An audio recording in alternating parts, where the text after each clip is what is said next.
독극물 막걸리 살인 사건의 범인으로 몰려서 16년 동안 억울한 옥살이를 하다가 최근에서야 비로소 누명을 벗게 된 부녀가 있었죠.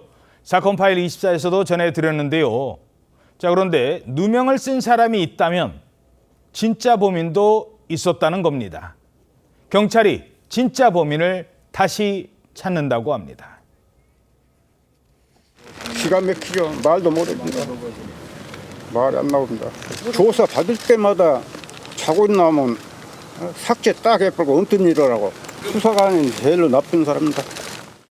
검사장들이나 수사관들한테 진짜 이렇게 수사를 하면 안 된다고 이렇게 얘기를 해주고 싶습니다. 윽박지르거나 아니면 뭐 옛날 같은 방식 말고.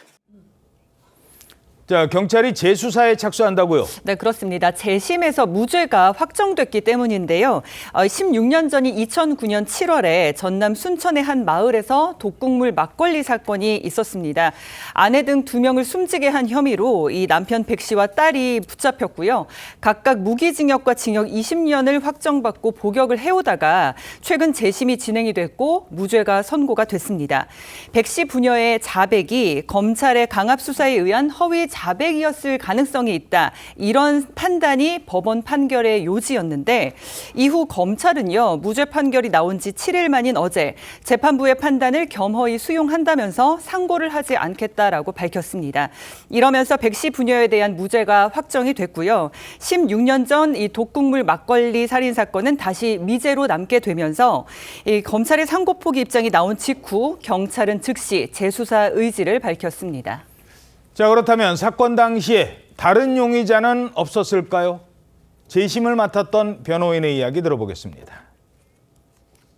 다른 용의자 있긴 했었어요. 경찰이 사실 동네 주민들 다 거짓말 탐지기 조사하면서 아주 폭넓게 수사를 했었거든요. 용의선상에 올린 인물도 있었고요. 의심하는 사람도 있었습니다. 근데 사실 의심은 쉽고 증명은 어렵어요. 10수년이 지나서 당시의 수사 기록이 전부인 상황에서 쉽게 얘기하기는 어렵죠. 당시에 이 사건과 관련된 다른 용의자가 있었다고요? 그렇습니다. 사망한 피해자의 여동생은요, 최근에 진범으로 의심되는 인물이 있다라고 하면서 A씨를 지목하기도 했습니다. 그러니까 사건 발생 후에 검찰과 연락을 주고받았었는데 처음에는 A씨를 범인이다라고 했다라는 겁니다. 특히 본인이 A씨에게 범인이 아니라면 아니라고 해라라고 했더니 묵비권을 행사하겠다라고만 했다라는 말도 했는데요. 사실 당시 A씨가 실제로 사건 직후에도 용의선상에 오르기는 했었지만 혐의점을 참지는 못했다라고 알려져 있습니다. A씨뿐만 아니라 사건 직후의 수사 과정에서 여러 명이 용의선상에 올랐던 것은 사실이지만 부녀가 구속된 후에는 조사가 중단되었었기 때문에요. 일단 경찰이 재수사를 시작한다라고 하더라도 사실상 난항에 빠지지 않을까 우려하는 목소리도 나옵니다. 자, 김배 팀장님, 요즘에 과학 수사 기법이 발달되면서 미제 사건 범인 뒤늦게 잡히는 경우도 있는데 이번에는 어떨까요? 그렇습니다. 이번 경찰 재수사는 전남경찰청 형사기동대 미제 사건 전담 수사팀이 담당하는 걸로 알고 있는데요. 수사는 두 가지가 있습니다. 경찰에서 송치하게 되면 서류를 모두 검찰로 보내거든요.